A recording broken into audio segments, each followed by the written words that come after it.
Welcome everyone, wherever you might be and whatever the weather might be like. You're here safe and warm in the Lifestyle Medicine You're here webinar. with us. So my name is Dr. Samantha Wellapilly. I'm a GP. I'm also a nutritionist, and I'm a meditation teacher and an author and a coach, and very, very interested in the holistic journey of weight loss and how there are many different moving parts. I think we've all probably experienced in our own way of what impacts our weight loss journeys. And Ruth is here today as well, and she's going to say hello. Also, very passionate about the holistic journey. Very much so. Very warm welcome to everybody today. I'm Ruth Taylor. I'm a nutritionist with Boots Online Doctor and also a registered nurse and health and wellness coach. And just like you, Sam, I absolutely love the whole world of lifestyle medicine and really how making just simple changes to what you do or how you live your life can really significantly impact your health. So it's such an important and sometimes almost what appears to be quite a simple message, but there is sense in simplicity, we think. There's so many conflicting messages out there in the wide world, and this is really about bringing it all together, teaching you and sort of supporting you with the evidence and what we know to be true, what the research tells us about weight loss and how we can get this to be a journey that works for us individually. Is so important and not to be confused. We want to get rid of confusion. So we're just starting off by asking you to let us know whereabouts you are on your weight loss journey. This is completely anonymous. We'd just like to know who we're talking to. We love hearing from you in the chat box, obviously, but we need to know a little bit more about where you are in terms of your weight loss phase, how it's going for you, whether you've had any wins over the last week. We were talking all about goodness mindset last week, weren't we, Sam? And just really tuning into your why and why you're on this journey, what's important for you, and really understanding what your current goal is, that first step in your journey, or maybe it's the 10th step in your journey, but whatever that is, what the goal is for you right now. So anything that you've picked up last week or any wins for you, we'd love to know about. Do please share us. I've been focusing on achieving my steps goal. Well done. Positive change in last week started Wegovy. Please do rename yourselves if you would like to. I think I survived last week. I had a really weird week in the end, so it didn't quite go according to plan, but it never does it? So I can see around, hmm, so is that percentages? About 88% of you have taken part in the poll. Thank you. And I can see that the majority of people who are joining us today are sort of midway through your weight loss journey. We've got quite a few of you just starting out, which I guess is no surprise. It's January and it often comes with a little bit of a hiatus of refocus or even focusing for the first time. So thank you so much for your time of joining us. And a very small number of you who are maintaining your weight loss. So well done to those of you who've achieved your goals. And yet all of the information we're sharing is just as relevant when you're on that maintenance journey as it is on a weight loss journey. And if you have any specific questions today, please pop them into the chat box. If there are any medically orientated questions, we will probably redirect you to an appropriate person to answer that. It really sits outside the scope of safety in a webinar. So let's get going. Really interesting to hear from you. Increasing water, Deborah. Well done. How's that been? I hope it's gone well. And Julie, you've managed to get back to the gym after illness. That's a really big win. Well done. Big wins, little wins. No wins, just maintaining. They're all wins. Being here, hopefully, is a win as well.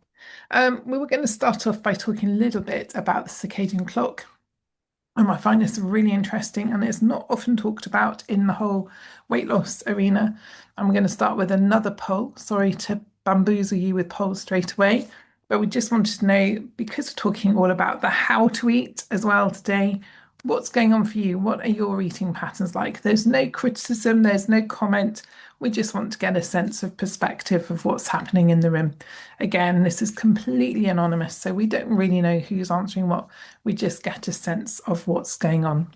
So let's see, what are we asking you? How often do you tend to eat in the daytime? So that's a really interesting question, I think. A few grazers, maybe, a few people who raid the fridge in the evening. That's nothing new for us to hear. A few people who are eating meals and a couple of snacks. A couple of people who are eating less than 3 times a day. And the snackers. Let's see what's going on for you here. So some people, quite a few people actually are snacking at least once a day, several times a day for quite a few people as well. Sometimes only a few times a week, so that's good. And never for a very small number of people. And let's see what the time is then the snacking habits. So they creep in the evening, the highest number of you, even in the evening when you're watching TV. Are you a little bit bored when you're watching the TV, or is it just a habit? Have a think about that. We don't need to know, it's for you to think about. Do you mindfully take a break between eating occasions? No, not really. Sometimes a few of you are leaving a few gaps, and some people are practicing time restricted eating. So I guess that's really helpful for us to see all of this. So thank you for sharing. Really interesting. Again, for you, hopefully, put some thought into that. It's really interesting to be thinking about your own habits when you come along to these webinars, because hopefully we might nudge some new thinking.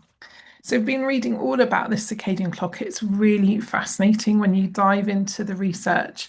It's our body's internal timekeeper, and actually it was very much aligns with the 24-hour cycle in a day. And our circadian rhythm aligns with the wake and the dark, so light and dark. So actually, many years ago, before we had electricity, we'd have naturally gone to bed when it became dark or a couple of hours after sunset.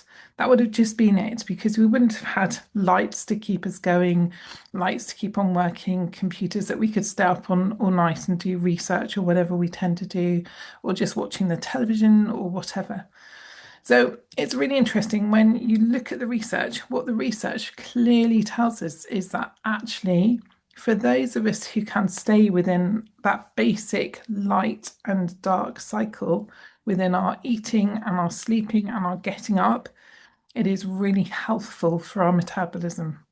And for those of us, and there are plenty of us here, myself included, that step way outside of that light and dark cycle, and we're maybe staying up much later in the evening than we would naturally, and we're using all of that electricity to keep on going, and we stimulate our brains to keep on staying awake, that can be less healthy for our whole metabolic health. So the research is beginning to suggest that we are going to be at greater risk of maybe problems with our insulin regulation, be at greater risk of cardiovascular disease. Also, things like our risk of weight gain may be greater. So this is fascinating. So what can we do? The research suggests that actually, if we eat earlier in the day, that can really boost our ability to lose weight. If we have a higher calorie breakfast, it can encourage weight loss and improve insulin sensitivity. And eating later in the day can lower our insulin sensitivity. And this is one of the premises that we talk about a lot in these webinars, is the importance for weight loss of insulin sensitivity. But also, if we're eating later in the evening or late at night, it can really disrupt our metabolic health. And when we talk about metabolic health, it's all of those cardiovascular factors, the greater risk of cardiovascular disease, heart disease, stroke, weight gain, type 2 diabetes. The risk increases. So it's a really important health message, I think, for all of us to rethink, okay, what do we need to do? Suggestion is that we need a consistent sleep schedule. We need to go to bed and wake up at the same time every day. We need to get light on our eyes early in the morning to help reset our circadian rhythm. And really, if it's something that we're struggling with, the recommendation, you can't just go from 0 to hero overnight. You need to make gentle changes. So maybe by bringing in your bedtime by 15 or 20 minutes every day, until it sort of reaches a more natural sleep time. So that's something for us all to think about. Sam, how does that sit for you? I think I really like this concept of using the circadian rhythm, this kind of like natural cycle over the day to kind of guide you in a sense, and also like trying to be a bit more in tune with it and not have all our electrics on late into the evening and kind of be a bit of a slave to the screen, which we know can really disrupt our sleep patterns as well and affect our food choices in the morning as well. So it's a good way to think of it. I think of it as like quite a natural way to look at, this like the cycles of the day, but also looking at you could extrapolate that to also look at seasons and eating seasonally and locally and all that sort of thing as well. Anyway, I digress as We'll usual. be here all day, won't we, Sam?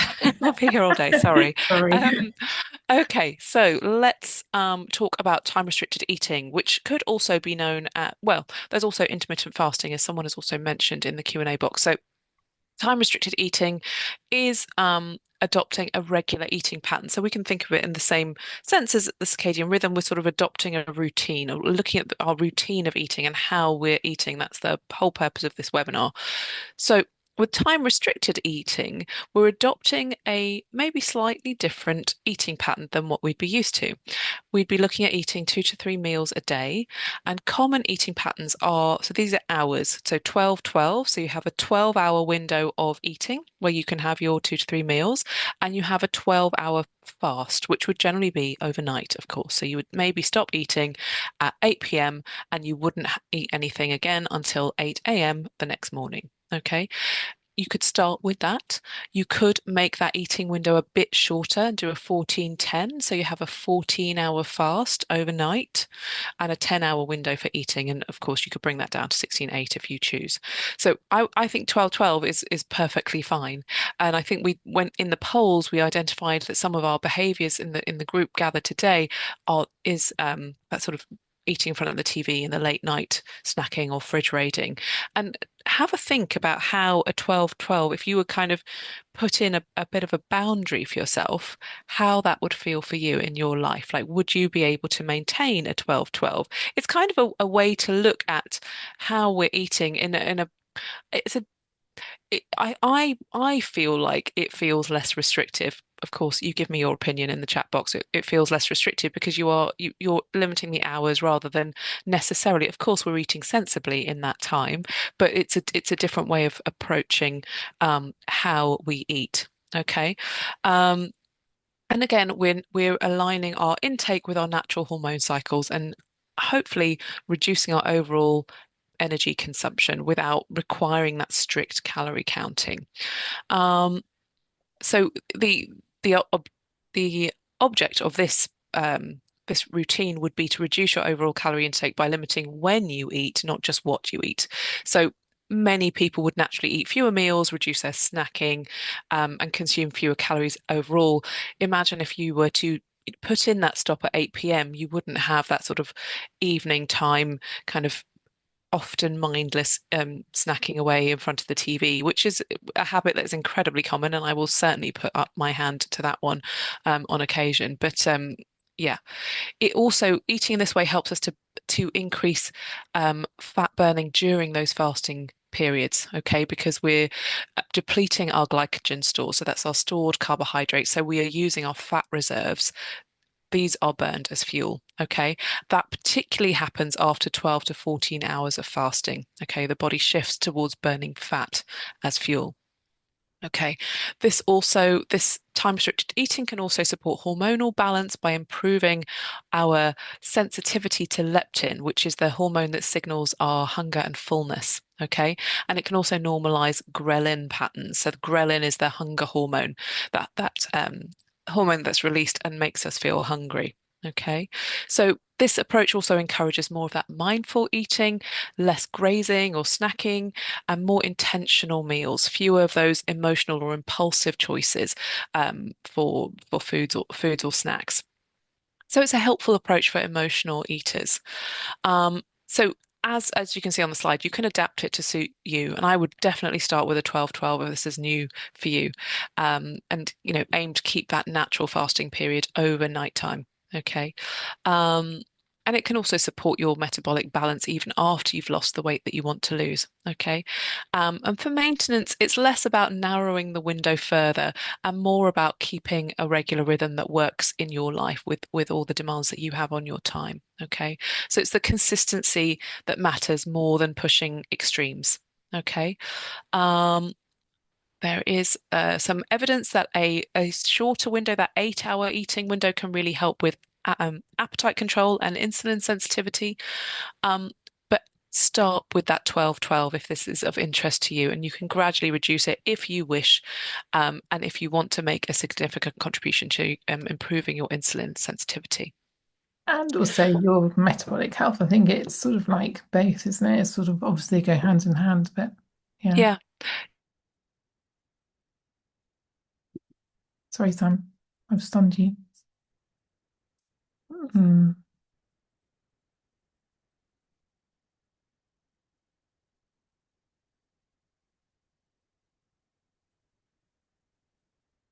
try. Sorry, I seem to have frozen. I'm back, I think. You're So back. I'm back. Sorry about that. So I don't know where you were. Shall I jump in and talk a little bit Yep, about yep, please alternate day do. fasting? So this is a sort of slide that represents that whole system of alternate day calorie change, really. So it's days in the week where you drop your calories down, and we call it alternate day fasting, very popularized by the late Michael Mosley, but it's been around for quite some significant amount of time. And you would possibly just stick with your normal calorie intake on the days when you're not doing the fasting. So you would need to work out what type of area you would need to be in for your calorie requirement. So you can send out a link for your BMR calculator, which is your basal metabolic rate calculator. We don't tend to talk a lot about calories because we really want you to be just engaging with the real food as much as possible. But it may be helpful in this instance if you want to try this again. And then on your fasting days, you may have 2 or 3 of those a week, and you would drop your calories to around 600 to 800 calories per day. And again, this again has been shown to help in terms of really changing our metabolic health, and can really help in terms of preventing chronic disease. So, depending on you, what's going on in terms of your body and your physical health, this may be relevant. But again, depending on what medications you're taking, it may have less relevance. So it really is about you knowing yourself, understanding your health, understanding what type of approach is relevant and safe for you to do. For people who are taking medications for health reasons, we would really suggest you stick with that sort of like circadian clock eating, where you're doing that sort of 12-hour approach to an overnight fast. And for some people, you may even find that too difficult to do. Depends on where you are, what's going on for you, how your health is. You're welcome to ask questions around that. And we can always direct you further if it's not relevant for us to talk to you about this today. So, this sort of calorie fasting, cycling approach, this intermittent fasting, may be really relevant as well for people who are in that whole maintenance phase, because you may not be taking medications anymore, but this may just help you have a handle on maintaining a healthy weight. And it gives you that flexibility across the week, because you can look at your week and think, okay, where are my days where I'm meeting friends or I'm eating out, or, we've got family things going on, and perhaps have less of an eye on the ball as to what I'm eating. It can just give some flexibility. So there's no real right or wrong here. It's about finding patterns of eating that work for you. But the interesting thing is that variability, I think, can really be interesting in terms of helping our metabolic health. Also, there's some really interesting research that when we're on a weight loss program of some description, that actually our body can really enjoy having something where our calories are just increased just for maybe one meal a day or one day in the week, just because it just triggers our body into a different style of expectation. And I think we can almost get into a pattern where we expect a certain number of calories. Our body will adjust its energy use around that. So this can really help in terms of just changing things up and actually giving your body and your set point something to rethink about. So it's really interesting. Lots of research being developed around these areas. So we'll carry on looking at that and bring you anything more that can help you. But yeah, it may help in terms of that sort of like avoiding a sense of fatigue in terms of mentally for you as well. You know, it can become a bit boring if you're constantly sort of focusing on always being healthy, always having to avoid those treats. Not that we are really, we're very much the 80% rule, but I think it's that mindset and actually allowing yourself to have some naughty treats 20% of the time is really important, but this might give you an opportunity to do that in a structured way. Yeah, absolutely. And I think that 80/20 rule is really important to stress because I think Yeah. we can get really fatigued with strictness and, being quite discipline is great, but we have to have a little bit of leeway because life happens.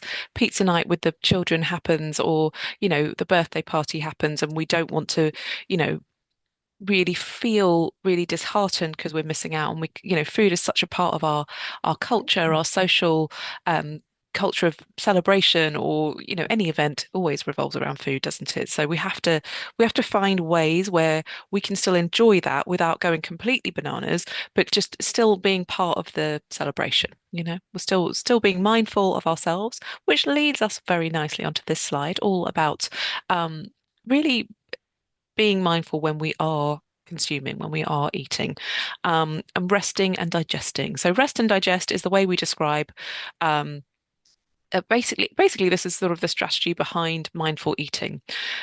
Chewing being really important. And I think a lot of us have grown up inhaling our food, and I will put my hand up to that one. And I have had to consciously slow myself down. And actually, I'm now a really slow eater, and actually, my food goes cold on my plate because I eat so slowly. Anyway, so perhaps I've gone too far the other way, but that doesn't have to be you. Um, but chewing is super important. And it really it's the first step in di the digestive process. It helps your body. It sort of gives your body and all the systems, the hormones and all the systems that sort of are processing that food and also giving you your satiety signals. I feel full now. It's giving your system a chance to recognize that before the plate's gone. Because some of us, maybe we grew up in big families, and if you didn't eat fast, you didn't get seconds, or you didn't get as much food as your siblings or what have you. There's many reasons why we may be fast eaters, but just we don't have to slow down to snails like me. We can just chew our food. Like starting with that, just chew, chew, chew. We want to also look at maximizing that time between meals and trying to aim to not be the grazers that sometimes I know that can become a habit, also the snacking between meals, because we want to maximize the digestion of that food that we've had and to mindfully eat maybe the fresh food that we've prepared, whatever delicious protein, fiber, our veggies, our small amount of carbohydrates that we're just enjoyed that, and it's given us a nice fullness. We're maximizing the time between that time and our next meal so our body can fully digest the food that we've had. So we want to also, this will also help with it will increase our hormone sensitivity. So including leptin, which is our satiety hormone, as I mentioned, and insulin as well. Okay. And of course, when we physically break down our food by chewing, that mechanical step, that first step in digestion, it becomes easier to break down and to digest further down the canal in our body. Okay.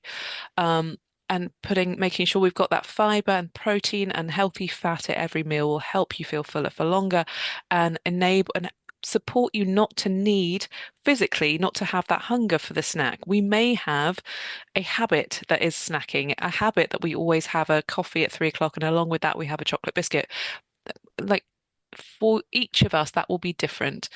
Is that because you're hungry, or is that because that's always what you do at that time? So that's for you to sort of reflect on and decide, is that what you want going forwards, or is that something you could just have the coffee, or you could just have a cup of tea or herbal tea or something else, or go for a walk around the block with a takeaway cup. So what we want to aim for is 4 to 5 hours between meals to allow your gut that time to reset adequately, digest the meal that you've had before your next meal. This is really important for nutrient absorption from that meal. Okay. Also, allowing time after your final meal of the day before bed can optimize the energy use of that meal. So there's less excess energy needing to be stored away. And also, this is found to be associated if you leave yourself a few hours after your last meal and before bed, um, it will actually help your quality of sleep also. Okay, ideally 3 hours. If you need a small snack, then it's sort of late in the evening, then you could do that. We're all different. We talked about time restricted eating. So if you've stopped eating at 8, you would be perhaps going to bed around 10:30, 11. Ideally you would not have anything in that time, but if you needed something small, just as long as it's not a large meal, a small mindful snack like kiwi fruit, because kiwis have certain components that can help you to sleep as well. That might be something that you consider. In the maintenance phase of a weight loss journey, mindful eating can prevent that gradual creep. Okay, so noticing fullness, satisfaction, feeling pleasantly full will really help you to sustain your results long term and really help to prevent that unconscious eating that we can so easily fall into those patterns of just mindless eating, in front of the TV. We're not really thinking about it, but there's a bowl of chips or something in front of you, or crisps or whatever. Um, so have a think about which of these strategies sound good to you. Which could you incorporate into your life? I think chewing is a pretty basic one that I think all of us could probably improve on. It's a really basic one, but something I think you'll see a difference with quite early on. And as I mentioned before, you might feel that you still experience psychological cravings of, and as a result of an emotional response to an event or simply habit, or it's almost like a social pressure, like, well, we always have a coffee break at 3:30 and, they pass the biscuit tin around and, there may be various pressures that you need to indulge. Have a think about that. Reflect on it. What can you do differently that could change the game for you? And when those things do change, really allow yourself to notice them and congratulate yourself and be proud of the fact that you are making changes that will sustain you for the long term. Very much so. It's simple advice, but it's just actually, if you're chewing well and you're taking your time over your food, you will notice that you eat less because your body has time to really work with what you're giving it. So it's fascinating. And also we have to break our food down, don't we? So we have to break that down and we haven't chewed it well. The whole digestion can just really struggle. So you may find that your digestion feels more comfortable as well, which is just such a bonus, isn't it? Not to be uncomfortable. Yeah, But also that sort of slowing down, it's really interesting. There's some really helpful research that helps us to understand that actually, if we eat quickly, we're more likely to eat more food. If we're yeah, eating more food, then we're very likely to put on weight. So this is really simple. It couldn't be more simple, really, but it makes absolute sense. And recent research found that people who eat fast are twice as likely to be overweight or even obese than people who are eating more slowly. How fascinating is that? So, really have a look around your food table, around your family or with your friends. See whether you're a fast eater compared to everyone else. It's not about anyone else, it's just about you. It's about your habits. It's about how your habits are maybe setting you up for success, or whether there's something you can do to actually really increase the likelihood of that success. So take a look and see how quickly you're finishing your food compared to other people. And if you're suddenly aware that actually you are a fast eater, just see whether you can slow down. Um, Now, there's some really interesting sort of anecdotal advice out on the internet, I think, about which foods you should eat first. Looking at the research, actually, the food that we should eat first is probably protein because it can help to reduce the hormones that are triggering our hunger, and it can really help in terms of our appetite, managing our appetite and being overly hungry, and also really can help in terms of supporting our muscle maintenance, which is really important. So, again, if you're in that maintenance journey, focus on foods that bring satiety. Always start your food with protein and those fiber rich foods first. And by those fiber-rich foods here, we're talking really about the colourful vegetables as much as possible. And we sort of talk about those being our above ground growing vegetables because they're the ones which are lower in carbohydrates or starch. Naturally, they've got less, a lower glycemic impact on our blood sugar. So they're going to help in terms of maintaining our blood sugar, maintaining our appetite regulation, and we're going to have less cravings later on in the day as a result of eating those foods. So always go for protein first, and then your fiber rich vegetables second, and then everything else comes on the plate as added bonuses, I would say. And Dennis, sorry about my throat. I'm going to take a little drink of water and hand over to you, Sam. So, Yes. So, this slide is all about, so we've talked a little bit about snacking and how we kind of want to avoid it if we can. Um, because when we balance our meals, and we take our time over our meals, our chewing, and we are allowing ourselves to feel the signals of satiety, we we can stay fuller for longer. We can feel fuller for longer. So we want to have that protein on our plate, the fiber, the healthy fats. Um, so that's all about balancing your meals. Okay. What can happen when we snack is that the calories or the energetic intake of what we're consuming in a day can really creep up. Okay. And let's not forget about the calories that we can get in the fluids that we have. And that could be, the sort of fancy coffees we get from coffee shops these days that are quite calorific. I think a lot of places now have a sort of calorie count. I know we don't really talk about calories, but from the point of view of, okay, this is just energy that we are intaking here, it's kind of good to have an idea. And of course, alcohol is another good source of kind of empty calories, let's say. Um, that could be a whole talk on alcohol itself in weight loss, but just I think we all know that alcohol can creep up our calorie intake over a day. Okay.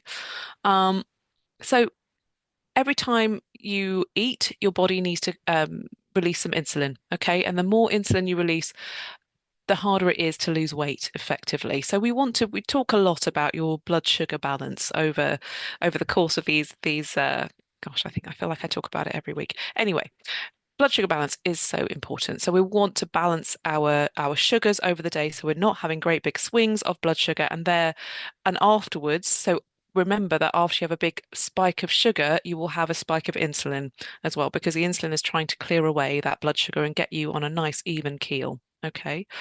Um, so our advice to support you to reduce the snacking or avoid snacking altogether is to follow a low glycemic eating routine, which is effectively our core eating plan, our core meal plan, which we will share in the chat box for you. And it's just a way to put together your meals so that you have that protein on your plate, you have the fiber, you have the healthy fats, and that those components combine when you mindfully eat them and you chew your food and you listen, you start to get used to listening to the signals your body's giving you in terms of being full, having had enough, that you can stick to a routine and get more in tune with your body's rhythms and the messages that your body is giving you. Okay. Um, if your appetite rises with more activity, you can plan some protein-based snacks like yogurt, boiled eggs, nuts, rather than the sort of mindless grazing when we haven't put much thought into it. Okay. And of course, we have to put the thought into these things at the beginning. But the hope is that these things become habits and that you don't have to actually think a lot about them, that they become part of what you already know. And it's kind of like, oh, of course, yeah, I have a bag of, mixed nuts in the car, and that's what I snack on if I really, really need to. But, generally they're just there as a sort of safety net for me. So it's not about when we're maintaining, if we're on the maintenance journey, it's not about being restrictive. It's about being more deliberate with our choices. Planned snacks are part of the structure. That's a much better way to go about it than grazing. So the picture on the slide is quite a useful one. An apple and walnuts makes a great snack. It's, good protein-based snack. There's some fiber in there as well, and some good fats, some great micronutrients and minerals as well. It's, you know, it, there are lots of options out there for little snacks if you are still needing something, because it's not something that necessarily is going to change overnight. But when we put all these things together, when we build our plate in a certain way, when we plan for our snacks, we all these pieces fit together to make life easier for you when you're on a weight loss journey or on a maintenance journey. Um, and in the maintenance phase, you know, we are more in tune with noticing our own hunger rather than following all the rules. The rules are almost like we already know them. We already know that, I need protein and I need some good fats and I need some fiber. There are it becomes less rule based because the rules are already embedded in your system and you know how to do it. So please do ask any questions. I think we said right at the beginning that the Q&A box is open. Please do ask your questions. You have more specific questions for us. Yeah. Um, so basically, why are we avoiding snacking? As I said, we want to keep our insulin levels nice and steady over the day. We want to increase the fat we are losing, and we want to balance our hunger over the day. So we want to keep those blood sugar levels, those insulin levels stable over the day. Oh, just a quick note on liquid calories as well. We've I got know that there are so many sugar-free, zero-calorie drinks out there, but let's just remember that our bodies are wonderful, but they are primal and they do not know the difference between an artificial sweetener and sugar. So we will still get an insulin spike even with a very sweet drink that is zero sugar. So let's just remember that. And if we can wean ourselves off those drinks, amazing. It might take a little while, but it will be worth it. very much so. So we've got a whole slide here all about drinks. So just to really remind you, don't forget the drinks. I think you've put that very eloquently. So we won't go back over those. I can see there's a question in the chat box about whether you can drink sort of sugar-free diet drinks. What would be our recommendation? So we'd say very much try and avoid those as much as you can. Go for some unsweetened water or water with some natural fruit in it, which you can just add in the water itself in a water bottle and just let the flavor from the fruit just become the thing that you're used to tasting again. It can be a shift. So we would say really try and avoid artificial sweeteners in any drinks. And if you're somebody who's adding sugar to tea and coffee, really think about how many teas and coffees you're drinking a day. Is it that you can actually, we know that we can change our taste buds. So if your taste buds are used to having a sweet tasting drink, it is going to be very hard to suddenly drink something that isn't sweet. But you can again just make this one of the things that you build into a habit change cycle. It might be lower down your list of priorities. So put it on the list to consider if that is something that you think would be beneficial to you.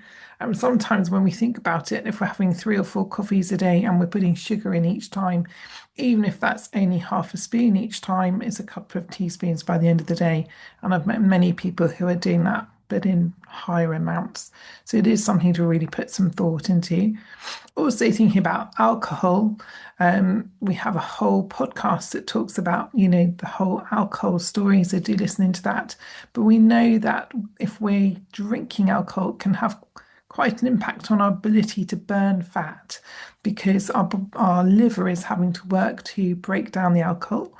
Our liver has to work to break down fat. So we can't do both at the same time. So the priority in that situation would be to break down the alcohol.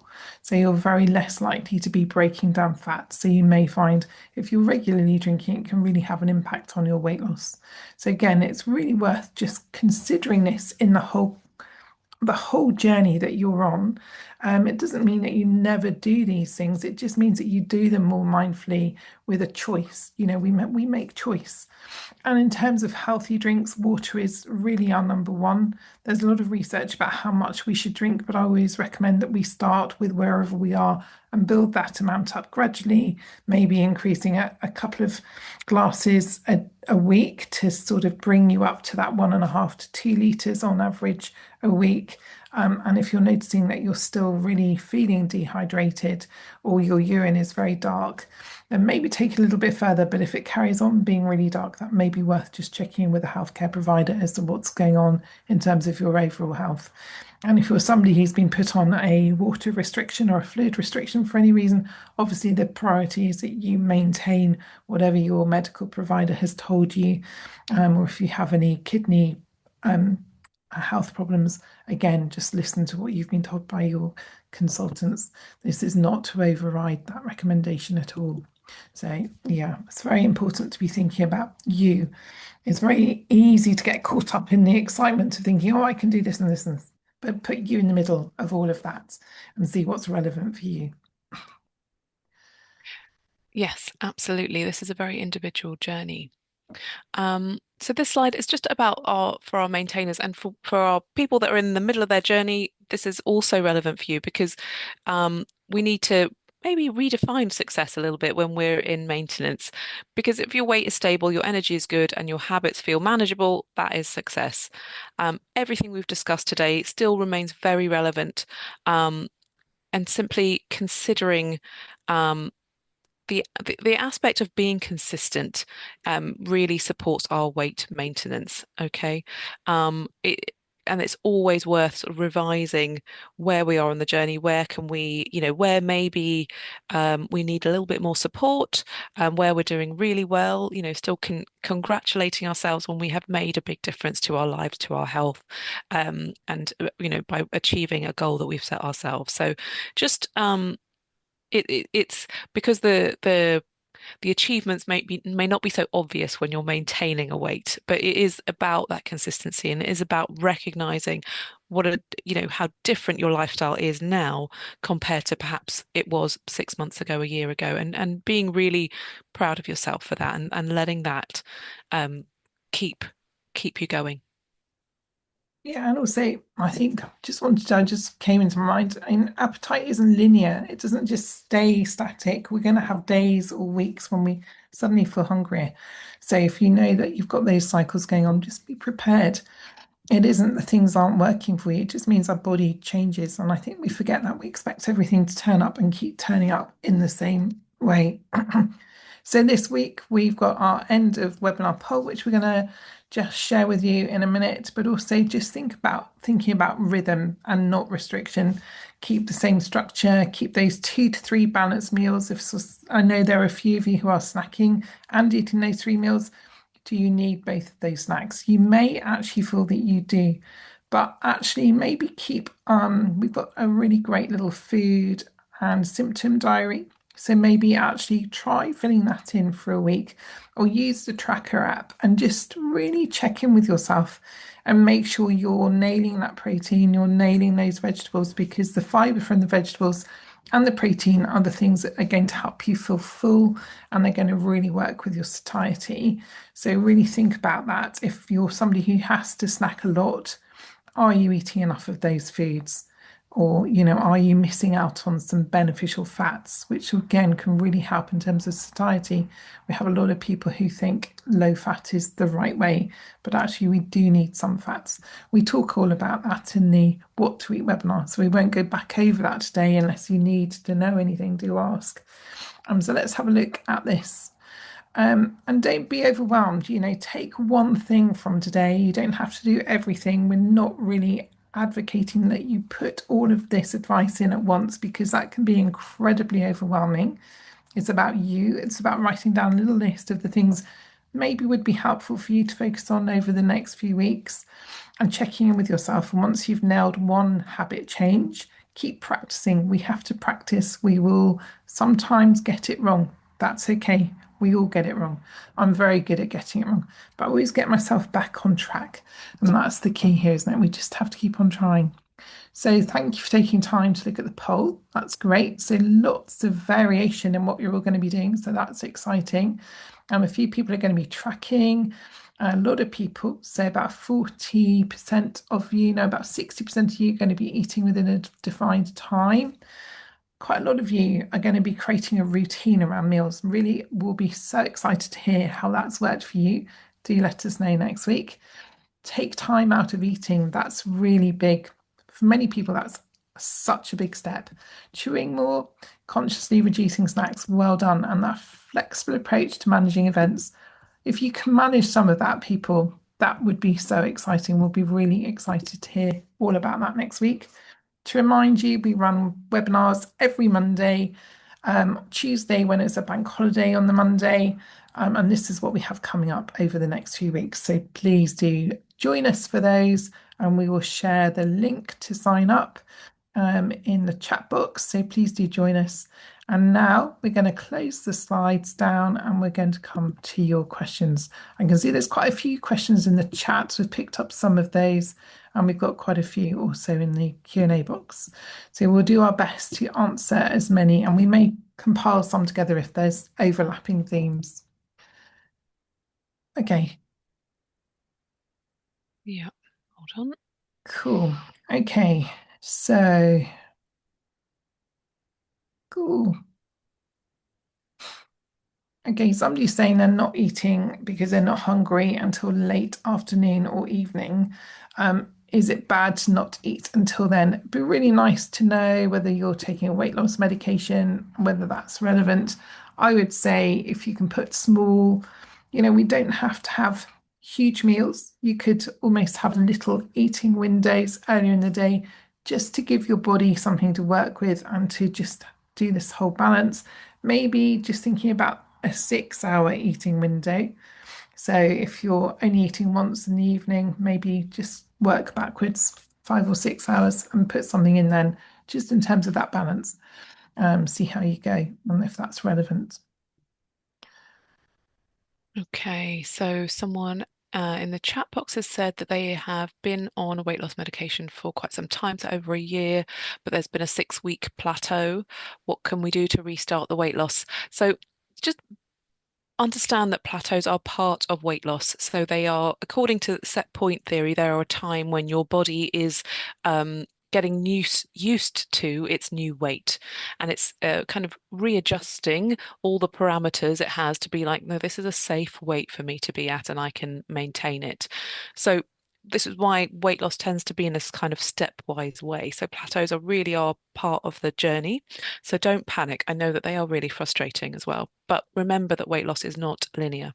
And there are other measures of success as you lose weight, as you continue your healthy habits. So you might notice if you have, I think you can, in the gym, they have these body composition scales, or you can buy sort of cheaper versions online, just to check out your basically fat mass compared to skeletal muscle mass, and have a look at what your body composition is doing, because that might be changing even if the numbers on the scale are not.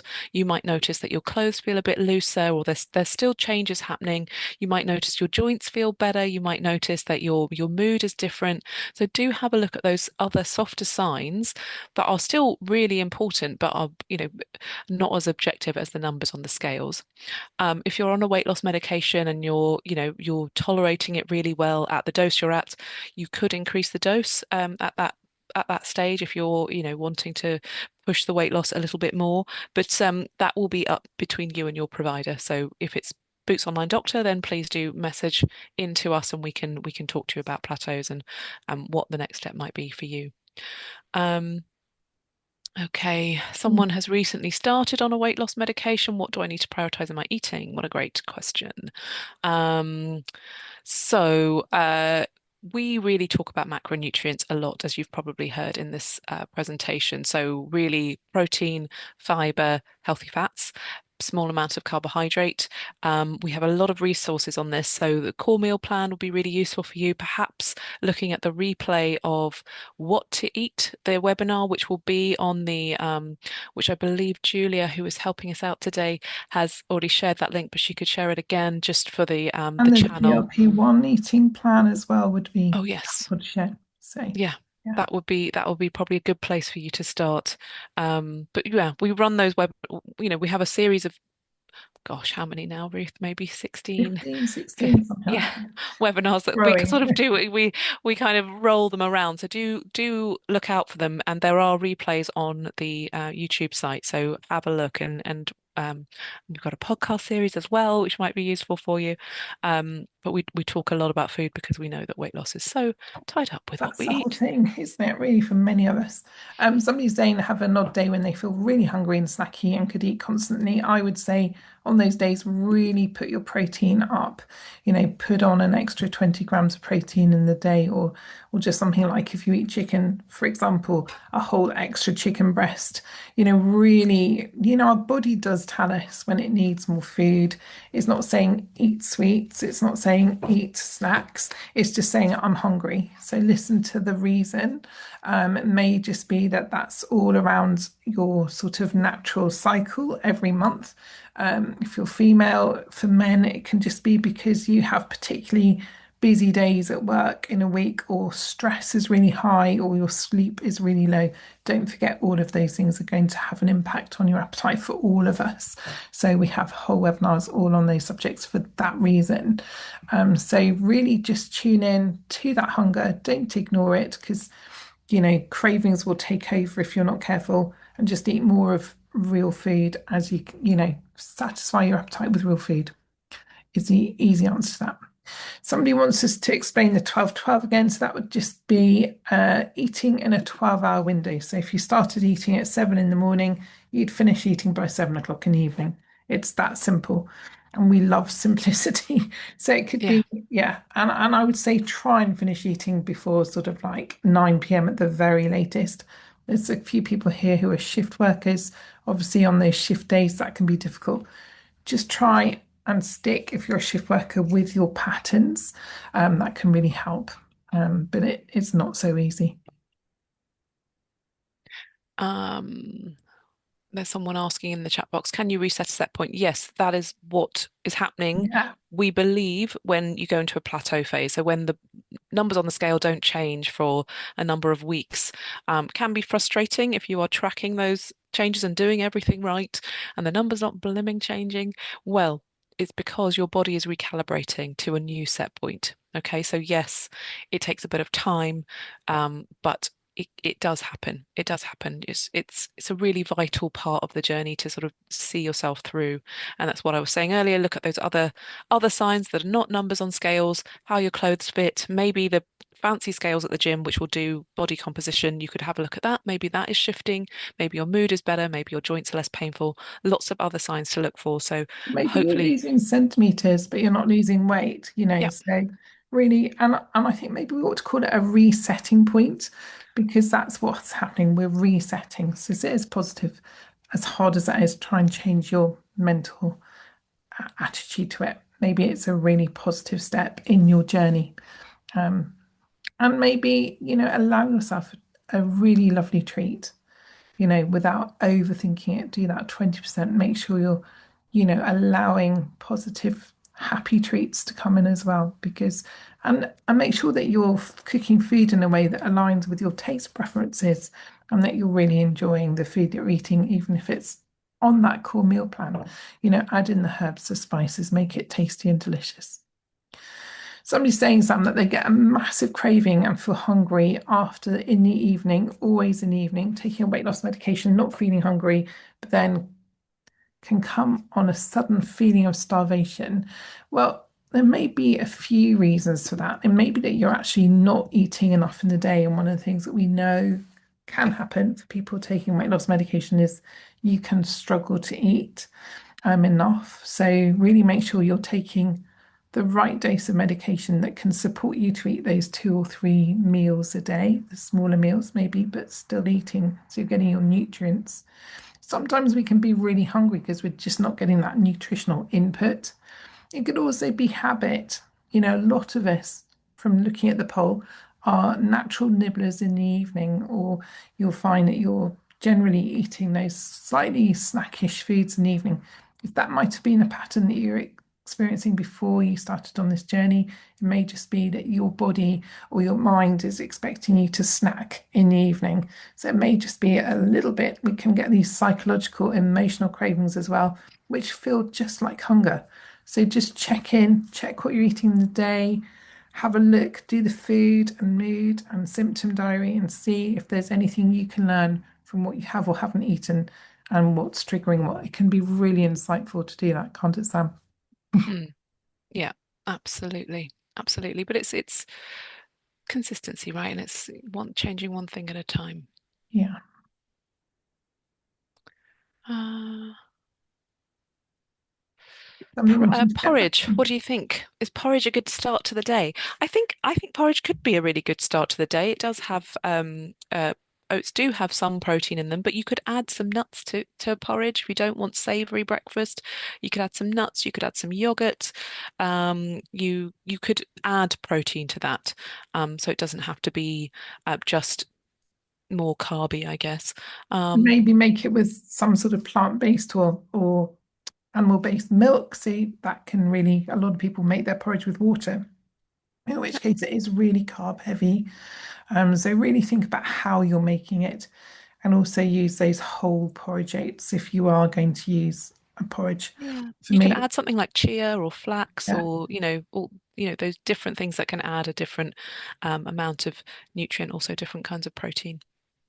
yeah, it's really, and I think it's again just watch what's going on for you, see how your energy feels, see whether you're getting a dip or cravings before lunchtime, see if it's holding you. If it's holding you really well, and also you're not getting loads of cravings in the evening, look at that whole day because I think we forget that what happens in the morning might be what happens, affects what happens in the evening. So really look across the whole day and see how it's working for you and then decide. I think we tend to think everything's in the moment, but I think the effect of our food is much more long-winded than that. So somebody's made a great comment about eating until you're 80% full. Totally like that. And yeah, we do talk about that in one of our webinars. But not the Japanese name for that. We should look it up. Sounds really great. Somebody's saying they watched a program last week or a couple of weeks ago on Channel 4 that said dried white pasta is healthier than rice. I thought it was the other way round. What do you think, Sam? I would have thought that the rice would be healthier too, and I guess what do you mean by healthier? I would want to know what criteria that is. I would That's imagine that rice is the whole food, so that would be my choice. I guess. Um, Yeah, I mean, personally would go for something like a brown rice or something which had a bit more fiber. I love white rice, but for brown rice also has more flavor. But yeah, you'd think that pasta's a bit more processed would be less good. I don't know, but what are they It counting as might be healthy, looking I at guess? I mean, if they're talking about white pasta and white rice, it depends. I mean, I think we need to know what they're comparing because if we could be comparing two very disparate things. So probably need some more information. I would go for brown rice in preference to anything really of those Yes. ilks. But and again, only in small amounts. We don't need huge quantities. Somebody's saying they're struggling to sleep since being on Manjaro. They're waking up at 3 a.m. most nights. Again, is it that you are eating enough or you're not eating enough in the day? It might be that we have a natural dip in the middle of the night. Our blood sugars will naturally dip as well, where our cortisol's beginning to fall. So I think you may just be hungry at that time. So just see what you're eating the day before and whether that helps.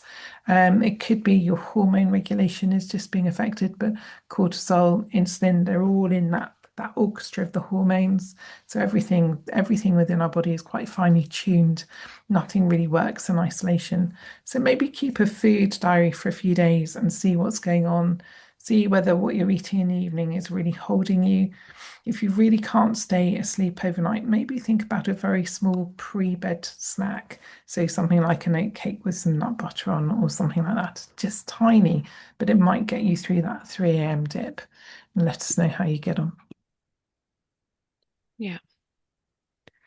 Um, what have we got? Someone wanting to get on track with an eating window, snacking, planning my meals since Christmas. What's the best way to get back? I think the best way to get back to it is really to just sit down with it and plan the next few days or the week ahead, whatever suits you, just to be a little bit strict with yourself. It becomes this front loading thing. When you put the effort in, it becomes easier afterwards, right? It's just the starting of it that it requires the extra energy and the extra effort.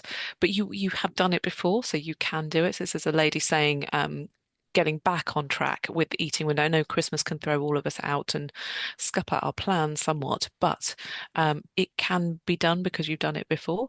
So I would encourage you just to take the time, like plan, okay. I've got 20 minutes this afternoon. I'm going to sit down and make a plan of how I'm going to do this, what's going to fit in with my work schedule, my family schedule for the next week or so, and how am I going to get back on track with my goals, and revisiting your goals, revisiting your why. Why are you doing this in the first place? Like what is your deep-seated reason? What's your motivation behind all of this, which takes all this effort and can certainly present challenges sometimes. Some days is much easier than others. But it's perhaps revisiting that, because we all can struggle, we can all have a wobble. But Yeah. that what we were talking about last week was our motivation. It was like, what is our anchor to keep us on this journey? And somebody's saying they really want to lose weight. What am I supposed to eat? I love sweet drinks. Have a look at the What to Eat webinar, the recording for that. We've shared the link. So please take a look at that. Actually, I think we have to be honest with ourselves and just decide what is it we want the most. Is it that we want the sweet drink more than we want the weight loss? Or is it that we want the weight loss more than we want the sweet drink? And, sometimes we just have to be real. We can't always have everything we want and get the results that we're hoping for. We know that those sweet drinks can really affect our insulin production. And if you're having them regularly, it could just be really getting in the way of weight loss for you. And as hard as that is, if you're here because you want to get that weight loss. So well done for being here. We want to be really honest about what makes a difference. And we know for some people that can make a difference. So as hard as that is to say, I think it's really important for us to be honest about that. Yeah. Somebody saying, can they break the pattern one day a week? Absolutely. Think about that 80-20. Have a meal out with your friends. That might give you the lift to keep you motivated and going for the rest of the week. Maybe just think about what you're eating, plan ahead. Yeah, we're out of time. Is there any last things that you would want to answer here, Sam? Anything desperate Uh, on drinking more Not water? really. Is carbonated water okay? I think we've been asked that before. I think it's okay. I think there's something about your teeth that's not brilliant for your teeth, as far Yeah, as that's I what can I recall. believe as well. recall. But in terms of weight loss, I I don't think it's think a if you go problem. for the naturally carbonated, then it's not got the negative health consequences. So, Okay. yeah. Yeah, and you could add like lemon to that, or make it a bit more flavorsome, and you still get a bit of fizz and berries, or yeah, I think you can make carbonated water or regular water more interesting than it is if you're not a water drinker. Exactly. And we can change our taste buds. So I know we might think of ourselves like, well, I'm a two sugars in my tea kind of girl. But you know what? You don't always have to be. You can change that. And it might be slowly, slowly. But if you want to, it can be changed. And we can change our taste buds and we can change our preferences and not, hate the food that we have to eat because we're on a diet. And this is why we don't even use the D word, because this is not about a short-term fix. This is about your long-term goals, your health, your body, the way, your why, setting an example for your children, or whatever it might be, or doing something for yourself because you want to improve your quality of life in some way. You know, Yeah, yeah, that's what it's definitely. that's what it's about. Anyway, We anyway, will we be ought to back with leave you you in next week, peace. and we're going to be talking about metabolism and what you can do maybe to support a healthy metabolism. So join us if you can and are able and would like to. Thank you so much for your time today, everyone, and thank you to Julia for all of your help. And we Thank you for will your look wonderful forward to seeing questions. you next Great. week. Take care, Yeah. everyone. Bye. Bye, everyone.